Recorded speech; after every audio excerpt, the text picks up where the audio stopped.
Ang buhay OFW ay hatid sa inyo ng San Miguel Corporation, Mega World International, ang property one-stop shop at housing supermarket ng overseas Pinoy. I-Remit, global remittances, may ngiti sa bawat padala. Veterans Bank, empowering today's Filipino heroes. Drive It, wall cladding system, as green as it gets. Post Home Global, the green company, eco-friendly steel frames. Environment Solutions, flood barriers, flood protection, flood management. ICCT, a global Pinoy distinction. Fukoidan Slimming, Rejuvenation and Wellness Center. A Fukoidan Capsule, look young, live longer, a gift of health from the sea. A Fukoidan Capsule, a dietary brown seaweed supplement. The Manila Times, Southville International School and Colleges.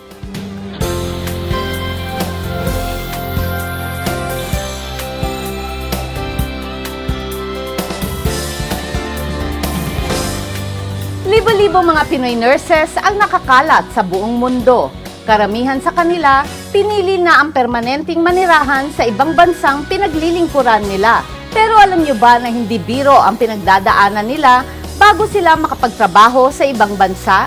Alamin kung paano makatutulong ang NIAC o ang Nurse Exam Application Center sa mga kababayan natin na nais magtrabaho bilang nurse sa ibang bansa.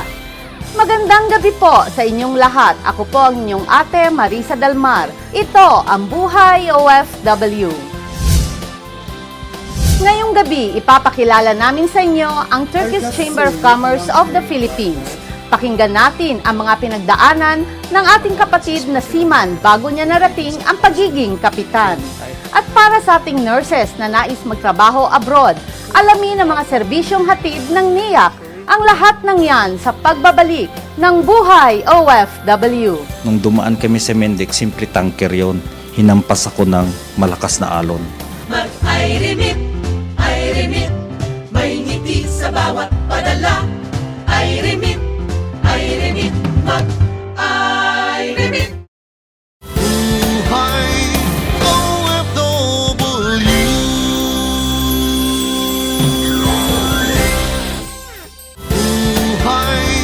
OFW.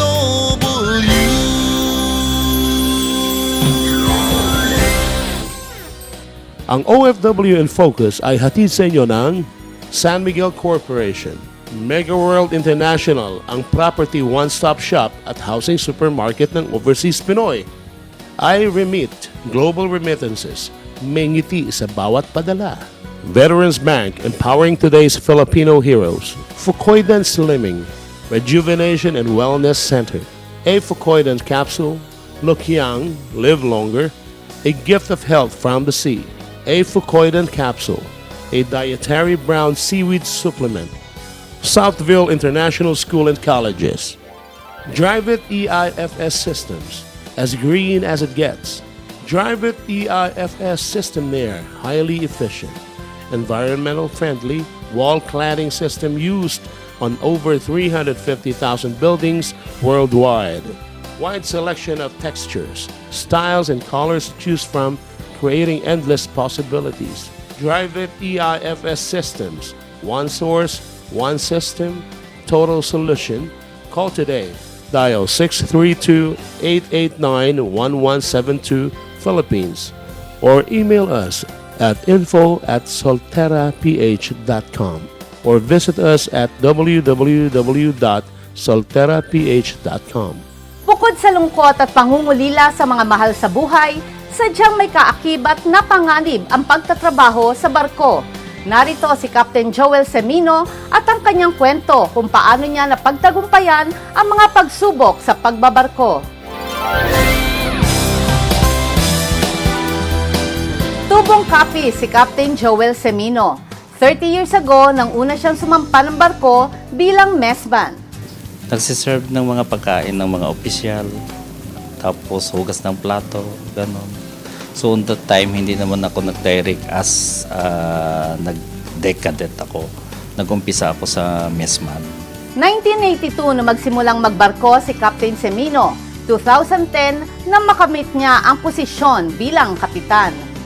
Halos lahat na posisyon sa barko ay naranas ko. So from messman, na-promote ako ng OS, then AB, tapos nag-bosun pa ako. Then from bosun, 2 years ako nag-bosun, tapos may lisensya na ako noon nung bosun ako. So promoted ako sa third mate, tapos second mate. Basta nagkakuha ako ng license ko sa pinapistuhan ko kaagad. So matagal ako nag-chief mate, 5 years. Then siyempre matagal din maghantay sa posisyon ng kapitan. Yun. Pagkalipat ko dito sa Doli Pilma, 1998 nandito ako as third mate. Tapos after 1 contract, umalis ako. So pagbalik ko dito, siyempre, kababalik ko lang, nag-chief mate uli ako ng 5 months. Tapos pinababa nila ako, tapos binigyan nila ako ng promotion as master. So hanggang ngayon, kapitan na. Hindi naging madali ang mga naranasan ni Captain Simino. Halos magbuwis siya ng sarili niyang buhay. Sama ang panahon, tapos inutusan kami ng shipmate ko na pupunta ako sa forward part ng barko. Pagkatapos ay may papatingnan kasi nga humampas yung tubig, ipapasara yata yung doon, yung store. Nung dumaan kami sa Mendik, simple tanker yon. Hinampas ako ng malakas na alon. Tapos nung paghampas ng malakas na alon, simple paghampas sumama ako, tinapon ako doon sa mga tubo. Kaya tumama itong tuhod ko sa tubo ng maga ito, malaking maga. Tapos siyempre malayo pa ang biyahe namin from Europe to US. So mga 2 weeks. Kasi tanker mabagal yun, hindi naman katulad ng container mabilis. Nung mga 5 days na, nagreklamo na ako nga hindi ko na kaya tumayo. Kasi lumalaki na yung paa ko. Binibigyan naman nila ako ng antibiotics pero naramdaman ko pa rin yung sakit. Pagkatapos pagdating namin sa may Baltimore sa US, sabi ko kay kapitan, gusto ko na naman pa hospital kasi ang taas lagi ng lagnat ko at saka yung paa ko sobrang laki na. Pagdating ko sa hospital, ang lagnat ko 43. Diretso kagad ako doon sa operating. Pagkatapos nilagay ako sa tube. Tapos siyempre yung paa mo malaki, binitin yung paa ko. Pinasakan ka agad ng 5,000 mg yata yun na antibiotics. Doon ko makikita yung pagtakbo ng gamot sa paa ko nga parang tinutulak palabas. Tapos hiniwaan nila dito. Tapos nilagyan nila ng tubo para mag-flow yung lumalabas na liquid. Yun ang pinakamahirap kong experience nga nadanas noon. Hindi biro ang responsibilidad ng isang kapitan. Kinakailangan marunong kang makitungo sa iba't ibang klase ng tao. As a captain, mahaba yung pasyensya mo, marunong ka magdala ng tao mo para maging masaya. Siyempre, malayo kayo lahat sa pamilya nyo. Andun kayo sa dagat. Ipakita mo talaga na ikaw ay kapitan. At saka tumayo ka sa isang salita mo. Yun lang ang kailangan as a captain. Hindi man natupad ang pangarap niya maging doktor, maganda naman ang naging bunga na napili niyang propesyon. After 30 years, may mga property na rin ako. Nakabili na ako ng mga lupa. Tapos may bahay na rin ako, sariling bahay. Tapos may sasakyan na rin ako. So almost lahat na gusto kong bibilhin, nabibili ko na rin. Yung wife ko ay may kaunting negosyo sa probinsya, yung restaurant, tapos may grocery. Kahit mahirap ang kanyang pinagdaanan at kahit alam niya na may kaakibat na panganib ang pagbabarko, iniengganyo pa rin ni Captain Simino ang mga kabataan na pumasok sa propesyon na ito. Na-enjoy ko at saka kung talagang dedicated ka sa ganitong profession mo, so okay lang. Kasi minsan sabi nila, ay ayaw ko, malayo kasi sa pamilya, ganun. Pagdating ng masama yung panahon, ganun. Alam mo, yun ang mga negative thinkings nila. Sabi ko hindi. Kasi pag naumpisahan mo na ang trabaho mo, lalo na yun ang profession na pinili mo, kailangan tayuan mo. Our one way, of course, business. Without economy, you cannot move in the world right now. Mag-I-remit, I-remit, may ngiti sa bawat padala. I-remit, I-remit, mag-I-remit. Buhay OFW.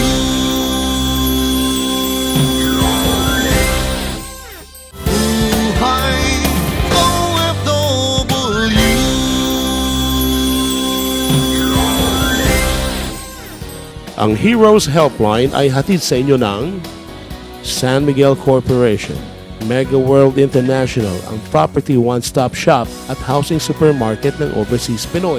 I Remit Global Remittances, may ngiti sa bawat padala. Veterans Bank empowering today's Filipino heroes. ICCT, a global Pinoy distinction. POS Home, the superior eco-friendly steel frame construction materials. POS Home steel frames are termite-proof, fireproof, and can resist strong earthquakes. POS Home steel frames are energy efficient, since POS Home steel frames are less affected by temperature or humidity change, saving you money for heating and air conditioning costs. Call us at 632-889-1172 Philippines or email at info@solteraph.com, or you may visit us at www.solteraph.com. Ang umuunlad na ekonomiya ng ating bansa ang naging hudyat para sa Turkish companies and businessmen para magsimula na mag-invest sa ating bansa. Kaya naman, naging aktibo ang Turkish Chamber of Commerce of the Philippines or TCCP para lalo pang mapatatag ang business and trade relationship ng Turkey at ng Pilipinas. Sa pangunguna ng TCCP President, Mr. Irfan Karabulot, patitibayin nito ang ugnayan sa pagitan ng Turkey and Filipino businessmen sa pamamagitan ng business matching at business trips sa Turkey ng mga Pilipinong businessmen, gayon din ang pagbisita ng mga Turkish businessmen sa ating bansa. Naniniwala ang mga Filipino businessmen na dapat magkaroon ang ating bansa ng maayos na trade relations sa Turkey dahil ito ay isa sa may pinakamalaking ekonomiya sa Europa. Nasa mahigit 6,000 ang ating OFW sa Turkey. Karamihan ay mga white-collar job. Ang Confederation of Businessmen and Industrialists of Turkey o ang tinatawag nating TUSCON ay isang non-government and non-profit umbrella organization na kinabibilangan ng 7 business federations at 162 business associations. Ang TUSCON ang pinakamalawak na business NGO or non-government organization sa Turkey, representing 34,500 business people at mahigit na 100,000 companies. Magandang gabi po sa buong Pilipinas at sa buong mundo. Siyempre, napapanood po ang buhay OFW sa United Arab Emirates, sa Saudi Arabia, sa Italy, sa Guam, USA at Europe. At siyempre, we're very happy tonight because we're having the President of TCCP or the Turkish Chamber of Commerce of the Philippines President, our good friend, our brother, President Irfan Karabulot. Magandang gabi. Magandang gabi. Good evening, everybody. Good evening, dear Marisa. Yes, wow. You see, a Turkish friend, brother of ours, who knows how to say magandang gabi, diba? Really good sound. So Yes. It's like poetry. Very good. Now, Brother Irfan, everybody were really anxious to know because now you are here in the Philippines having the Turkey Chamber of Commerce in the Philippines. May I ask, what is the relationship of TCCP to the Philippines right now? I just saying, I want to reply that, first of all, thank you for your opportunities to understand between two countries, Philippines and Turkey, my country. Secondly, actually, I want to say you should take gold medal from UNESCO because you are mostly kindly people in the world, I think, because I was more than 60 countries. Your country is really beautiful. If you look at your questions, between two countries relationship, not too much, but just really stronger improving. If you look at our foreign trade $300 million, but already we have many agreements with energy sector, with construction sector, food sector, some invest sector, BCDA, so just almost $1 billion our agreement right now. Many import also from Philippines to Turkey, especially Pacific food, Pacific product, many like mango, pineapple, coconut, rubber, something like that. Also, some, do you know, maybe we are just importing technology from Philippines. Some electronic part we are selling here for our country. That's very Yeah. nice to hear. Yeah, of course. That's of course our relationship, not only business, cultural relationship, security, and safe relationship we have. Maybe are you familiar? We have here 4 international Turkish school, elementary and high school. Oh yes, the schools, the Turkish schools that we have discussed during our last meeting, during our dinner meeting, okay? Can you please tell us, President Irfan, about the schools here? Yeah, actually, TUSCON, our confederation, under our confederation, 2 line, it's like 2 weeks. If we thinking to fly, should be with 2 weeks. Yes. That's why our one way, of course, business. Without economy, you cannot move in the world right now. Second, we have in all around world many international school. The school we are not using for the Turkish people. That's international. For example, in our elementary school right now, from 42 nationalities students there are. So we have 4 here right now. Also, one of the language center here. Language center you also have. For the English language, Mandarin language, and also, of course, Tagalog Tagalog language and language. Turkish language. Yes. Just we are planning open university also here.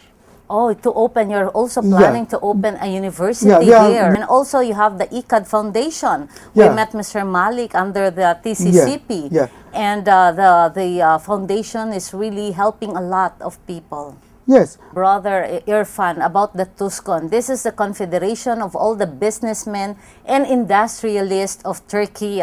And it composed of at least 150 countries and 48 to 50,000 members Yes, worldwide. yes. And I learned recently last June, you held this TUSCON in Turkey. How was it? How was the attendance and what are the agreements? Under the TUSCON, 7,000 different association, and as you say, 100, more than 100,000 members we have. All around the world. For example, here we have 3 chapters.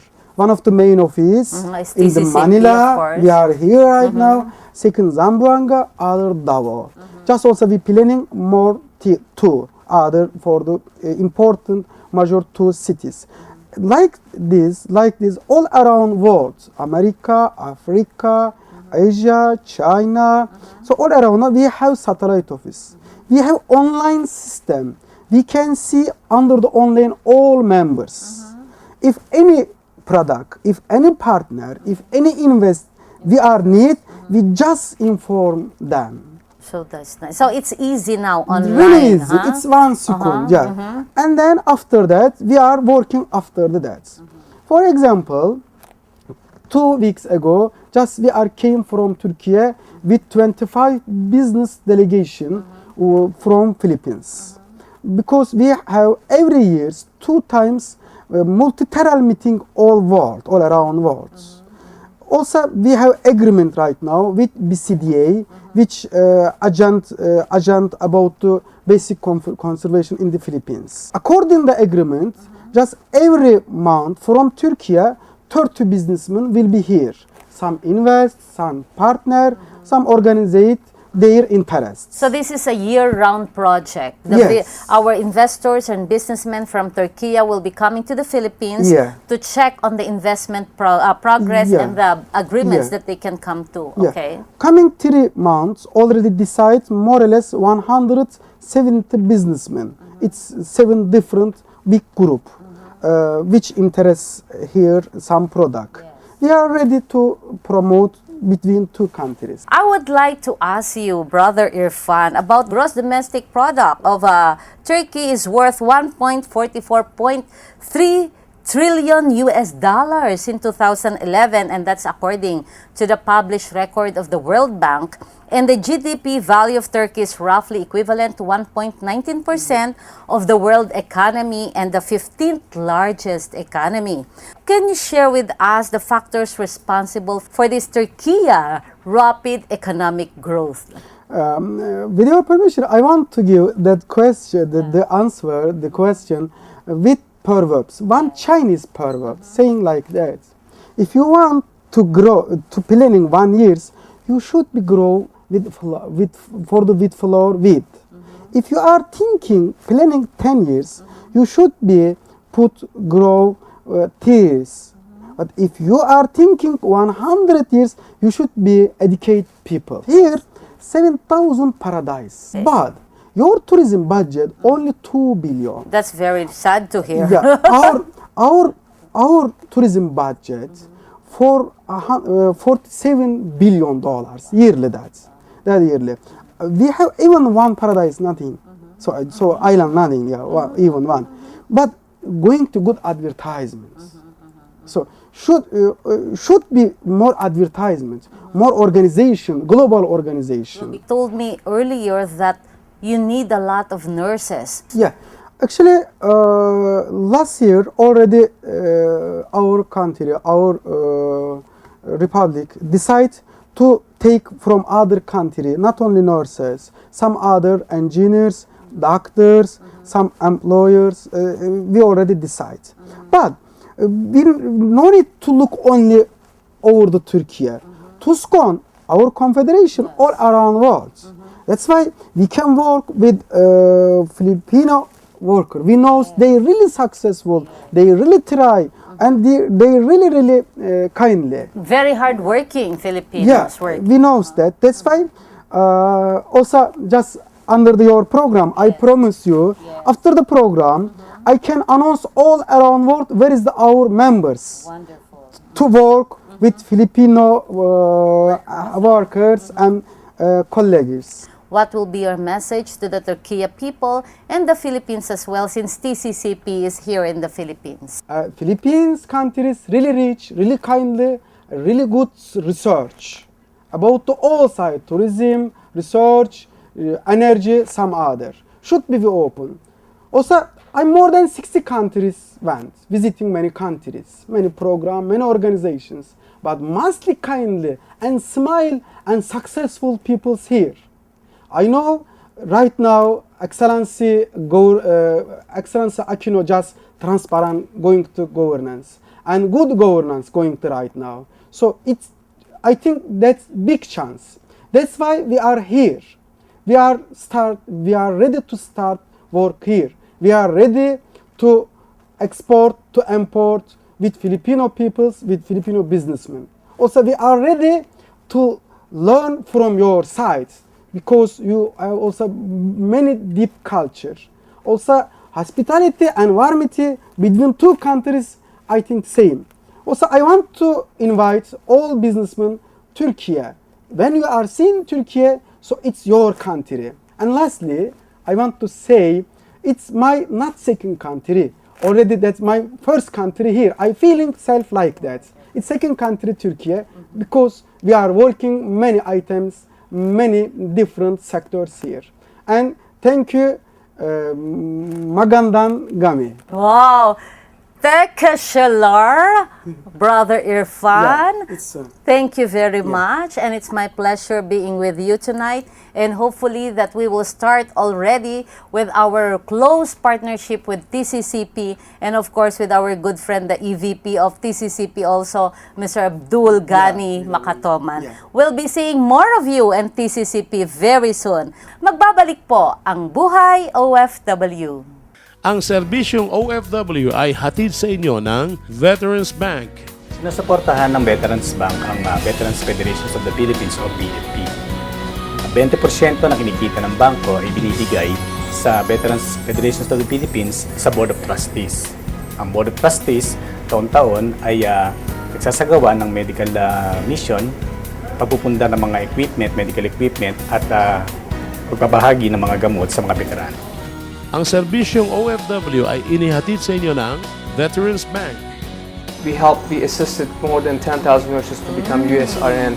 And in this 10,000, I don't really remember anyone that got denied.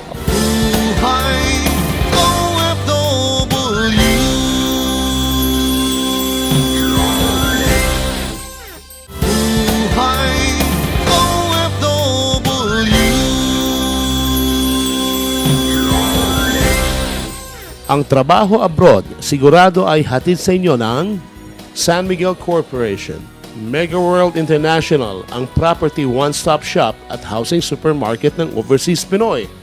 I-Remit, Global Remittances, may ngiti sa bawat padala. Veterans Bank, empowering today's Filipino heroes. The Manila Times, ICCT, a global Pinoy distinction. A Fucoidan capsule, look young, live longer. A gift of health from the sea. A Fucoidan capsule. A dietary brown seaweed supplement. Environment Solutions flood barriers, flood protection and flood management. Environment Solutions specialized in preventing and mitigating floods from creating devastations to critical infrastructure. We offer a standalone system that can be deployed almost anywhere and being independent from the source or cause of flooding. Call us at 632-889-1172 Philippines or email at info@solteraph.com or visit us at www.solteraph.com. Ngayong gabi po'y makakasama natin si Dr. LB Ackman, ang founder po ng NEAC at siya rin po ang Business Systems Developer ng NEAC.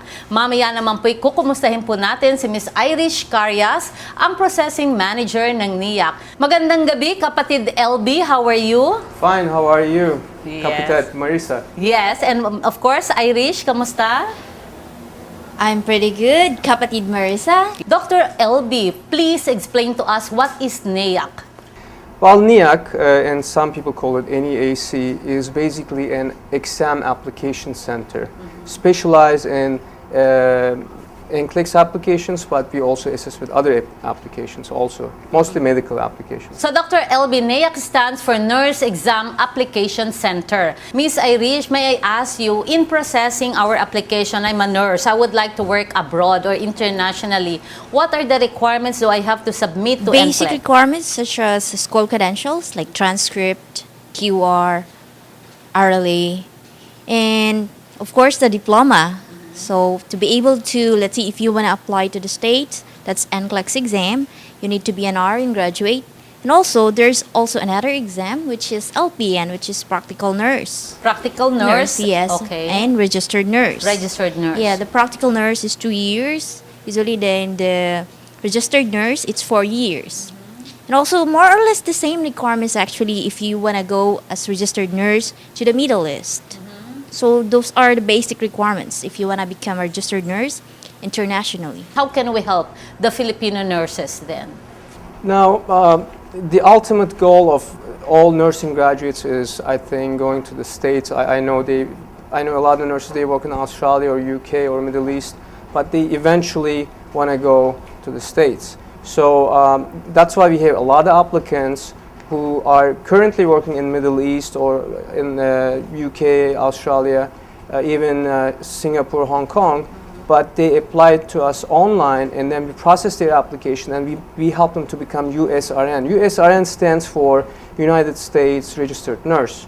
So as you know, to be able to work in the States, you need to be a USRN.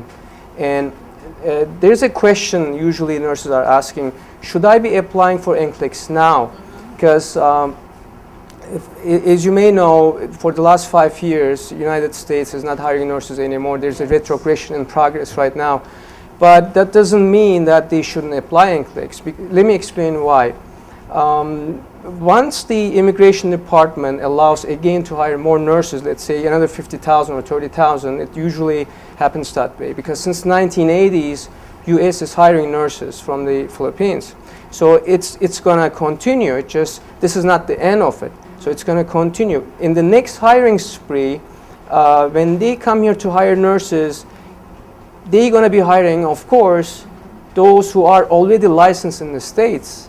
So that's what we do. We help nurses to get licensed here while they're in the Philippines or wherever they are, not in the States but overseas somewhere else working as a nurse. We help them to get licensed before they go to the States. So that increases their chances to get hired because think about it, if a US employer comes here, are they going to choose just a nursing college graduate, or are they going to choose a PRC passer, or are they going to choose an NCLEX passer, or are they going to choose someone who's licensed in the States? So basically, if a nurse doesn't apply now, and then the hiring spree begins, it will be too late to apply for licensing because it takes long. It takes anywhere from 2 months to 1 year. What are the services offered by NAIAC? We offer them many services actually, like we process from the start. Let's see, credential evaluation until they pass the exam or until they become a US RN. Or even as after a registered nurse, yes, right? even after that, because once you pass the NCLEX, it's not enough yet. You need to get a visa screening certificate. That's one of the requirements for applying for a working visa. For more or less, if they're applying for NCLEX, the fees you will be spending around $800 to $1,000 until you become a US RN. And we have actually another service for our applicants. Let's say they don't have the necessary application fees, money, but if they have a credit card, so they can apply to credit card, and then That's so much easier. yes, they can divide the payments into 12 months or whatever the bank is allowing them. Or your application was denied, there will be a guaranteed payment, money back guarantee. Yes, we have a safe processing guarantee, and which basically we guarantee the nurse that they will be approved, they will receive their eligibility, or we will return their service fee that they paid to us. But believe me, we have 16,000 nurses registered with us.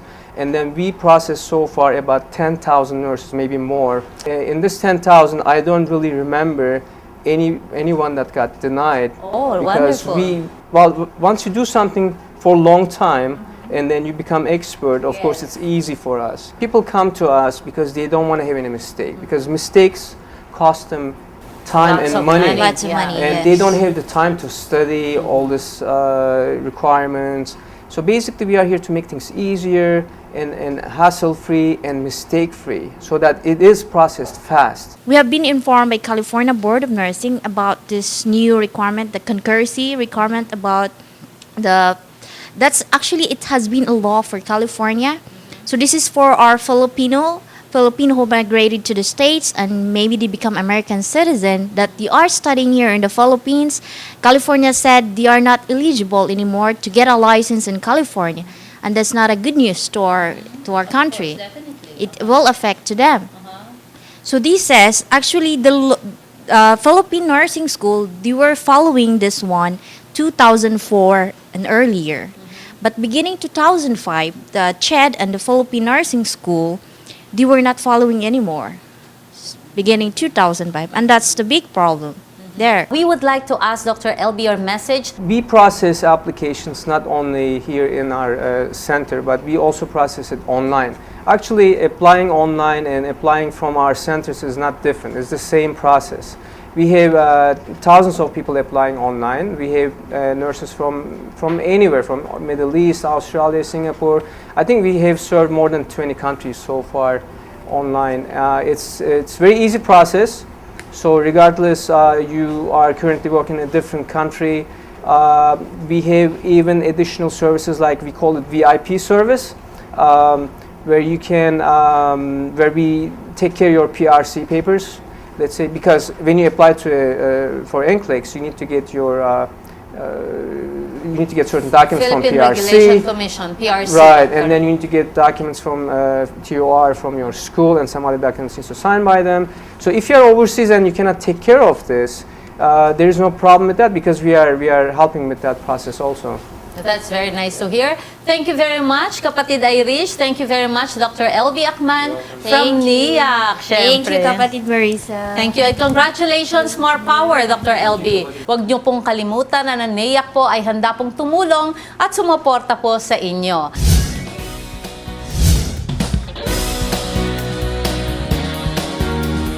the people behind Southville International School and Colleges work really hard and smart to make Southville be on a par with the best educational institutions in the world. And we want to share our unique programs to as many people as we can. So I invite all of you to visit us either here in our campus in Las Piñas City or on the net so that you can learn more about us. And we hope that we can be your partners in developing your children to become leaders and movers of society.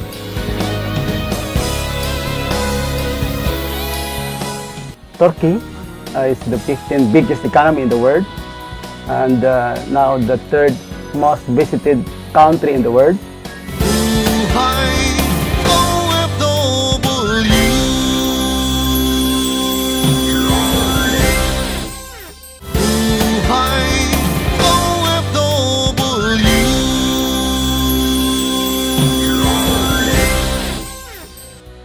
Ang Heroes Helpline ay hatid sa inyo ng San Miguel Corporation, Megaworld International, ang property one-stop shop at housing supermarket ng overseas Pinoy. I-Remit, global remittances, may ngiti sa bawat padala. Veterans Bank, empowering today's Filipino heroes.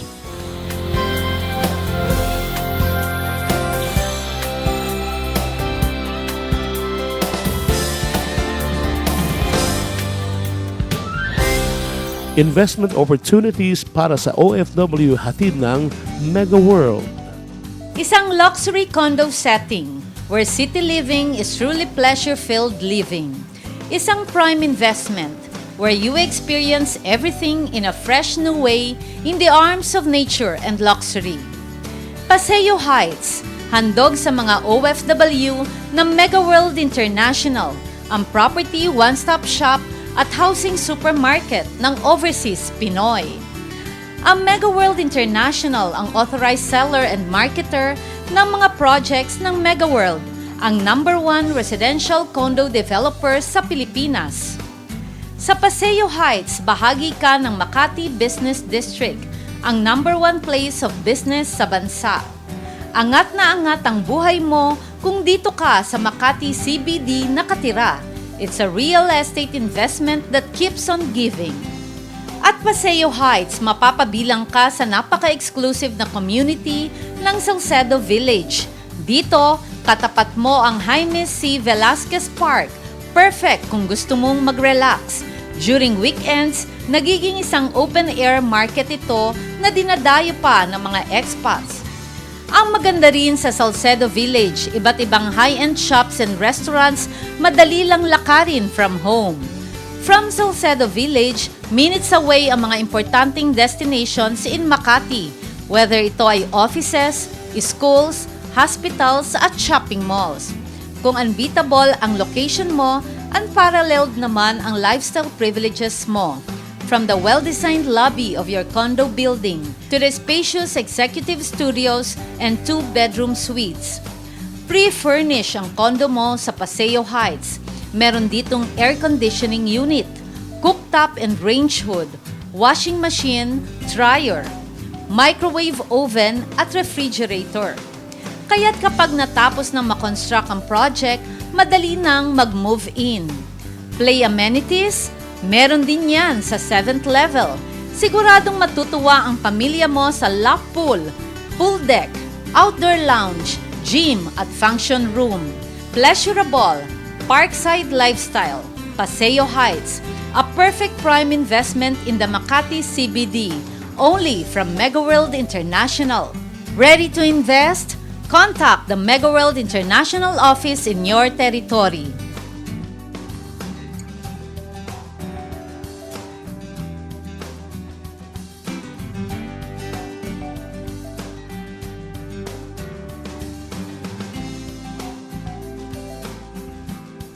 Para sa mga OFW na bibisita naman sa Pilipinas, please call the following local numbers. Or kung ikaw ay online, visit www.megaworldinternational.com. Ngayon naman po, we're very happy to have with us tonight the EVP of the Turkish Chamber of Commerce of the Philippines, none other than our good friend, our brother, EVP Abdul Gani Makatoman. Marhaba, Gani. Marhaba, Marisa. Yes, yes. You know, kapatid Gani, I'm very happy dahil katatapos lamang namin mag-usap ng ating Presidente Irfan at talaga namang marami kami natutunan tungkol sa Turkey. Instead of saying it Turkey, Turkiya. Tama, ayan. Ngayon naman, EVP, kapatid Gani, can you tell us about a brief description of Turkey and its economy? Turkey is the 15th biggest economy in the world, and now the third most visited country in the world.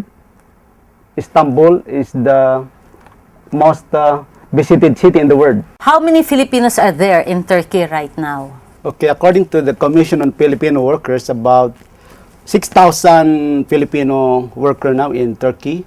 But according to my source, there are about 15,000 Filipino in Turkey. So, kapatid Gani, when you are talking about 6,000 Filipinos, usually, ano-anong klaseng mga trabaho ang meron sila sa Turkey? Mostly are skilled workers, mga engineers, teachers, and architects. That's very nice. Yes, and there are also domestic helper. Kapatid Gani, what are the attractions in Turkey that will lure the Filipinos to work there and visit Turkey? Marami. Like in Istanbul. Ang Istanbul po, nandyan ng Europe, nandiyan ang Asia. Connecting the two, the Asia and they call it Euro-Asia. Turkey construction sector is number 2 in the world. That's why ang mga OFW natin, even in the oil-rich countries, Arab world, controlled by the Turkish construction firm. Yes, a lot of opportunity na maibibigay ng mga kasama natin mga Turkish, mga Turko. So meaning to say, itong mga overseas Filipino workers natin, mas marami din ang nasa construction companies sa Turkey. Meaning to say, pagka ba usually, siyempre sa Turkey, anong common connotation pag sinabing Filipino, ang mga overseas Filipino workers natin doon? Ang mga Turkish company, especially in the construction, gustong-gusto nila yung mga Filipino engineers, mga architects. In fact, dito nga sa Qatar, Dubai, Saudi Arabia, of course, nandyan po yung karamihan ng mga OFW natin. Yes, almost 2 million.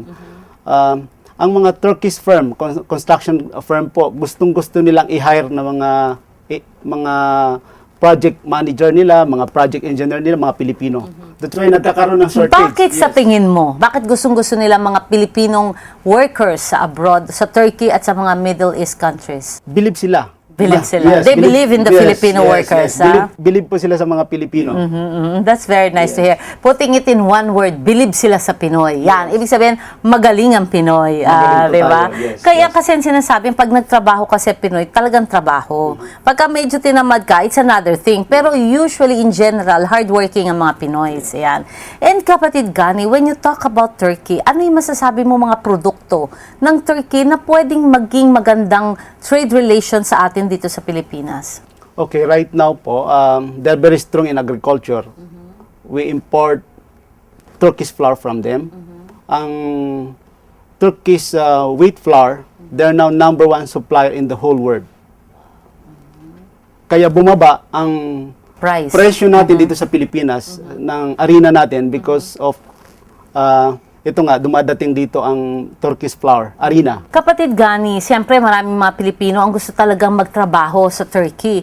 Ngayon, marami naman sa mga kababayan natin na hindi naman talaga alam kung anong pupuntahan nila. Pwede ba malaman paano sila makakapunta sa Turkey para magtrabaho? Siguro po dapat i-push natin na magkaroon tayo ng legislative act para magkaroon tayo ng bilateral labor agreement between Philippines and Turkey. Yes, para po magkaroon ng protection. Protection ang ating mga overseas Filipinos. Yes. Kasi ang naririnig ko po, yung mga nag-expire ang kontrata nila sa Dubai, Qatar, yun po ang kinire-recruit nila papunta ng Turkey. Yes, so hindi napoprotektahan ng ating mga manggagawang Pilipino because hindi po sila dito nare-recruit sa Pilipinas. Nare-recruit po sila outside the Philippines. So, kaklaruhin natin, kapatid Gani, ang iba doon nag-expire ang kanilang mga working visa sa Saudi or sa UAE. Itong mga taong to, mga overseas Filipino workers natin na mga kapatid, ang mga taong pinapupunta para magtrabaho naman sa Turkey without really their own working visa sa Turkey. Yes, yes. Ayun, so medyo delikado nga. Medyo delikado po. So, walang protection, di ba? Walang protection, hindi po na poproteksyonan ng ating gobyerno ang ating mga manggagawa sa Turkey. Yes, but yun na nga po, in the oil-rich country, karamihan po ng mga construction firm dyan ay it is owned by the Turkish. Itong mga nasa construction sector po ng mga OFW natin, ang mga may-ari po ng kumpanya na yan sa Middle East. Turkish. Yes, yes. Oh, I 90% see. construction 90%. company in the oil-rich country, Saudi, Qatar, Kuwait, UAE. Dubai, yes, and Bahrain. Ang 90% po ng mga construction company dyan ay mga Turkish construction firm.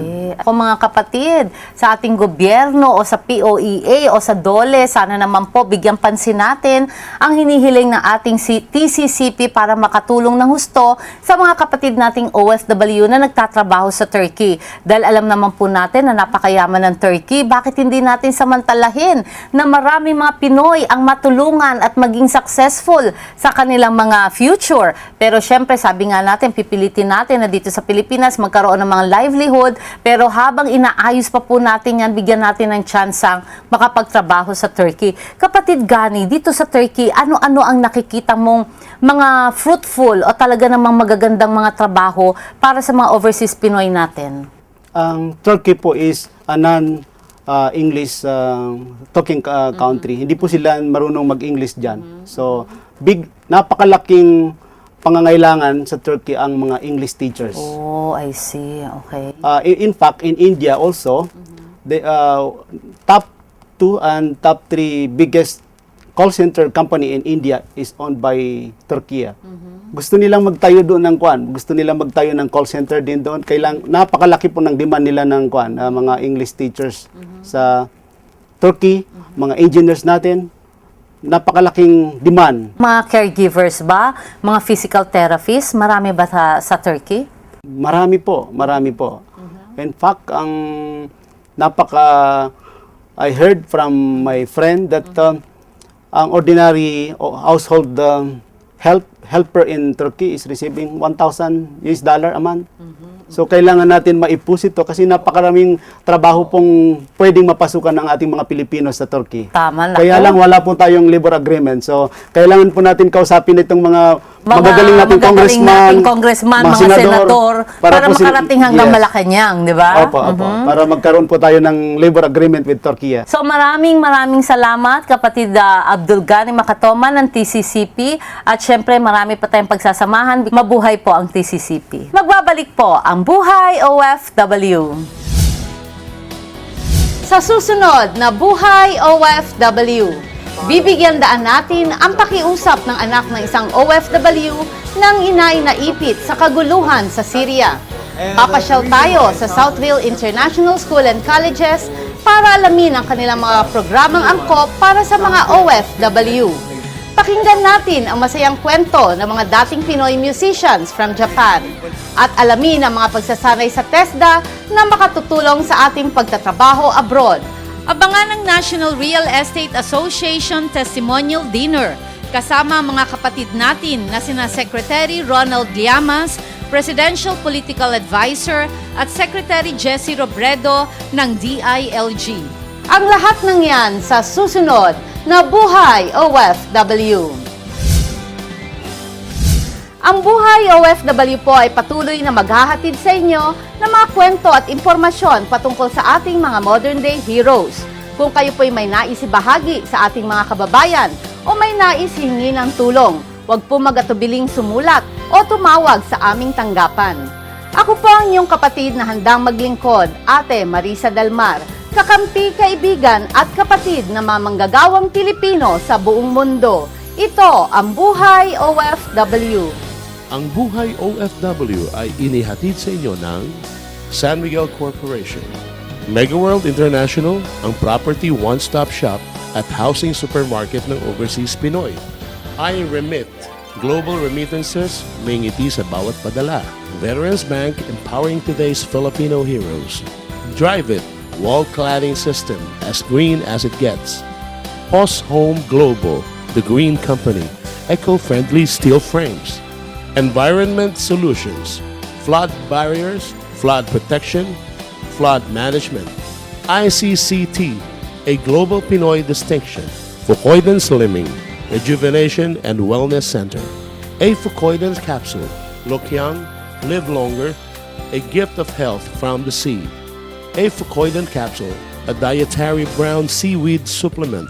The Manila Times, Southville International School and Colleges.